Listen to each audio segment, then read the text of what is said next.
If you are a targeted individual, there is a large likelihood that you have been involved with narcissists at one point in time, sooner or later, one way or another.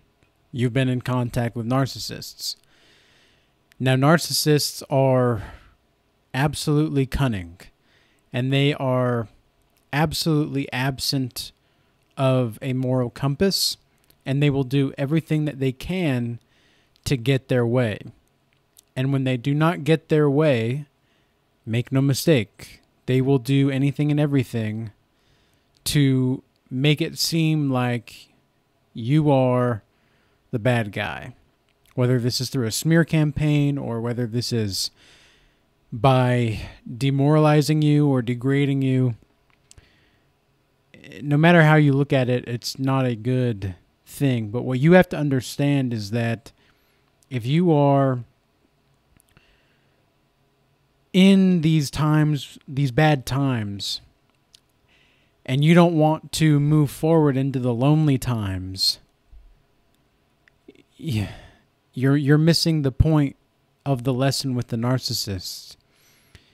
Because lonely times are going to be better than the bad times with bad people. And the more time that you spend with these bad people, the less time that you have to find or commit to your purpose in life. You know, one of the weirdest things for me living with the narcissist at one point a few years ago was and he was a covert narcissist. It was like, how could I couldn't even paint and do what I love, do what I like to do what I'm exploring to do without him having to say something about it in a certain way. And it's like you couldn't even do what you were loving to do. You couldn't be who you are. And that's a big part of being around bad people, is you're not going to be able to be who you want to be. And these lonely times, which I eventually moved forward from, and I took the leap into these lonely times, I lost almost everything that I deemed of value at one point in order to move on with my life. And it was one of the toughest things I ever had to do. And those lonely times, even though it sucked, it was way, way better than being around people that don't actually want you to be your best version of yourself. Because the quality of your character and the quality of the characters that you are around is going to directly affect your quality in which you are destined for, or the quality of your destiny, perhaps, is a better way to term it. So when you look at these individuals around you, and they are like, the world is toxic. The world is so toxic. It's so crazy how I cannot even walk outside my door without a spiritual attack coming in. It's crazy. It's just insane. It's like I have to cover my eyes wherever I go, it seems, because women just don't care to wear clothes anymore. And I don't want to be having these lustful thoughts, but like it's really difficult to be pure when you're surrounded by toxic behaviors and perverse behaviors and people that think that S3X is the only thing that matters. And it's like y'all are stuck in your ways, and you don't want to repent. It's very clear you don't want to change who you are and what you're about.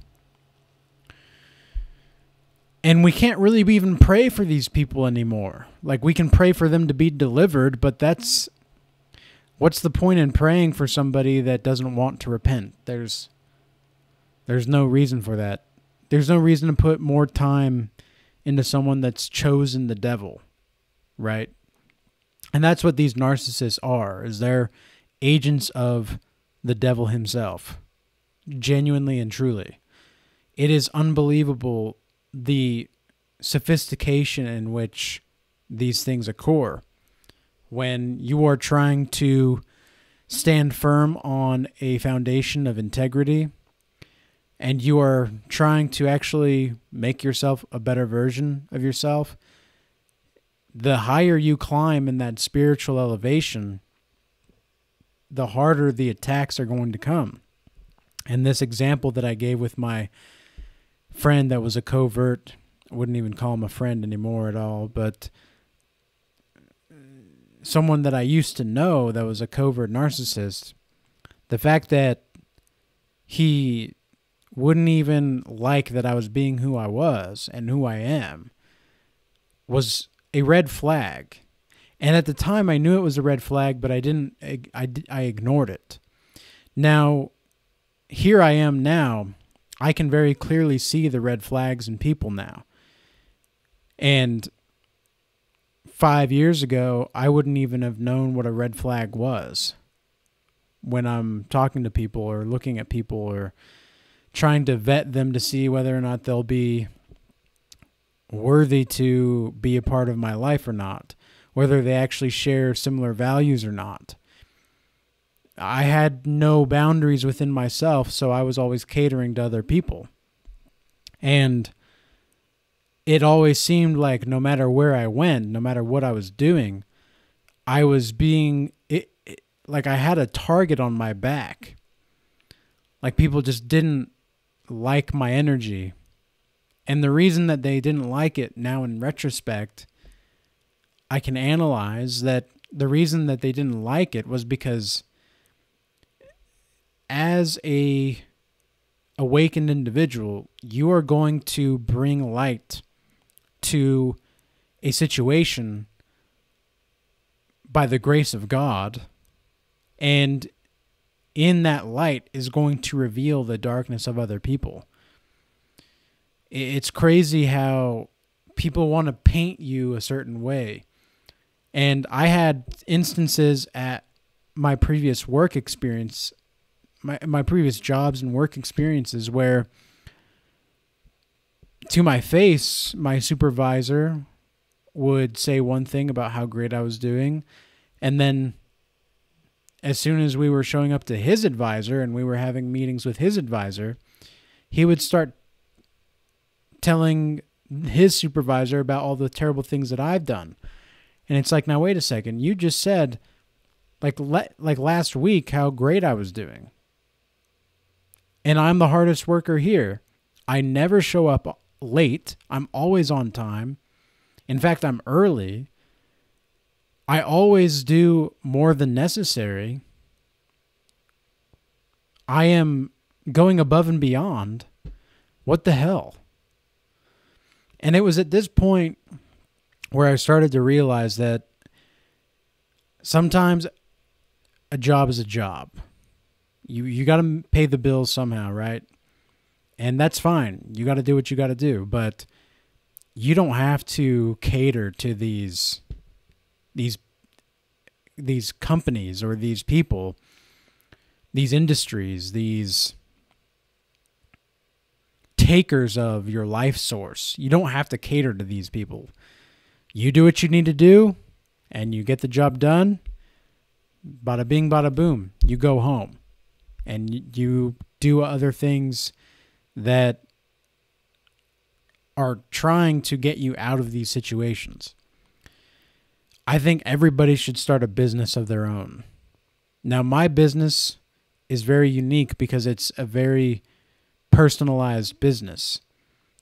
I don't know of any business out there that is like mine. And the reason for that is that I offer consultations. I have art. I have t-shirts. I have all different kinds of side services that I can provide with this business. But it's all under the same umbrella. And it's almost like the business itself is the movement that I'm trying to accomplish. And I didn't really have, like, I knew what I wanted to do. I didn't have that intention exactly going into it, but that's what it's evolved with over time. And what I've learned is that a business is like an evolutionary process. Business itself is a growing process as well. And there were times here and there, like through certain weeks or so, where I wasn't putting in as much effort into my business. And I've started businesses years ago that failed. And I learned a lot from those failed businesses. I had a business where I was providing, well, it was with a couple different associates of mine at the time. And they were involved with this, and the company was providing like these healing boxes, these Buddha boxes is what we called them. And the Buddha box had like certain candles or teas or anything like that. And the goal was to promote a healthier lifestyle and vision. We did a lot of things right. We got the vision correct, but we had zero execution when it came to the actual following through the process. And that was when that was about 4 years ago now. And I still find the execution process to be some of the most difficult part. And the reason for that is because, like, the business world really is savage. Like, you have to be a savage to make it in the business world, no matter what kind of business you're in. And I also think that it's a good thing to know about how power really works in business. And one of the books that I highly recommend is The 48 Laws of Power for anybody that is wanting to start a business, or anybody that is dealing with narcissists, or anybody that seems like they're living with a target on their back and they don't know what to do. Understanding the laws of power is going to help you a lot, especially in the workplace if you are in a toxic work environment. Because it's not always about being the top head honcho. Like, I don't know if you guys have noticed this, but a lot of the times the best leaders are the ones where you have no clue what they think about you, or like you're very uncertain of where you stand with this person, and yet they lead by example. I find those are like the best leaders sometimes. And it's not because like they don't show care or affection toward you. It's that their words are neither dark nor light when it comes to actually providing resources and guidance to you. It's a growing process for you. And so they are there for your best intentions, but you're almost like uncertain of exactly of where you stand. And that's kind of the edge that a good leader needs sometimes, because you have to have that as a leader to one degree or another. Now, of course, I'm not saying that that's the only way, because my version of leadership involves that apart from YouTube. But I'm also very communicative, especially when it comes to people that I'm doing consultations with. I want to make sure that I'm being as communicative as I can, because I'm well aware of the spiritual upheaval that you have to go through dealing with toxic individuals. and trying to get out of it and trying to move forward in a direction that betters your life as a whole. And so these are understanding these laws of power is going to help you determine your destiny more. I genuinely don't know what I would do without the 48 Laws of Power book. So shout out to Robert Greene for that. He really reshaped my understanding of power. And it's not always about doing the things that are written about in the book. It's about educating yourself. It's about understanding what you're dealing with and understanding that these kinds of people that are in the game of taking will do anything they can to get their way. And if they don't, make no mistake, especially if they're women, oh my gosh, like I've had some crazy experiences with women in the workplace in the past. Like 5 to 10 years ago. Crazy stories. And I don't want to get into too many details yet with those kinds of stories because I think enough time has passed where I could talk about them, but at the same time, it's like, you know, you never really know who's watching and what's going on with people and how they will respond. But I will say this, that women that are scorned, watch out, because they'll make you lose your job. They'll make you lose your hours, or they'll make you lose your position on where you stand with the supervisor. It's crazy. It's crazy. All because they wanted you to ask them out and you didn't because you were going to school full time and you were working full time. Like, there's no time for dating when you're doing that kind of stuff, when you're committed and dedicated like that. And that was only for about a year. About 2 years I did that, but still, that was the situation. It was wild. It was wild. And I went through a lot, but I learned a lot as well. But on the other side is the lonely times where you actually grow closer to God and you grow closer to your understanding of what your position is actually going to be in this life. And I think that's going to be far more rewarding than anything else. So with that being said, I hope this message was insightful and encouraging. And I hope all is going well with you guys. Until next time, peace be with you.